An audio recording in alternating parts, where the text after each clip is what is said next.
शेगाव बस स्थानकाची दशा बदलली. एव्हीपी मराठीचा दणका. संतनगरी शेगाव येथील बस स्थानक अस्वच्छतेच्या विळख्यात असल्याच्या बातमीची दखल आणि केलेल्या पाठपुराव्याला यश. नमस्कार, एव्हीपी मराठीमध्ये आपले स्वागत आहे.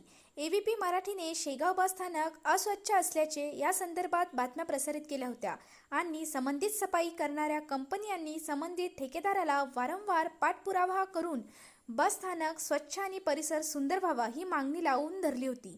डेपो मॅनेजर यांना वारंवार भेटून या संदर्भात माहिती देणे आणि संबंधित कंपनीला पाठपुरावा करून आज प्रत्यक्ष स्थानिक बस स्थानकामध्ये आमूलाग्र बदल झाल्याचे चित्र दिसत आहे. याचा खास आढावा घेतला आमचे प्रतिनिधी समीर देशमुख यांनी. बघूया सविस्तर. नमस्कार, एबीपी मराठीमध्ये आपले सर्वांचे स्वागत. आज मी उभा आहे शेगाव बस स्थानकावर. ते आम्ही 15 दिवस अगोदर स्वच्छतेबाबत एक बातमी प्रसारित केली. आज एबीपी मराठी माध्यमातून हा एक दणका म्हणावा लागेल किंवा त्या समस्या निराकरण म्हणावं लागेल.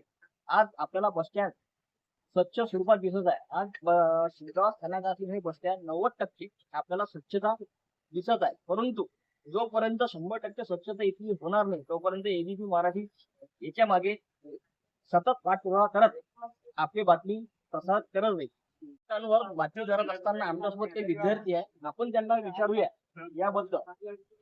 मला सांगा, शाळेमध्ये ये जा करत असणार पहिल्या स्वच्छतेमध्ये आणि आता स्वच्छतेमध्ये आपल्याला काय बदल दिसतो? आता खूप झालेली आता खरंच दिसतात.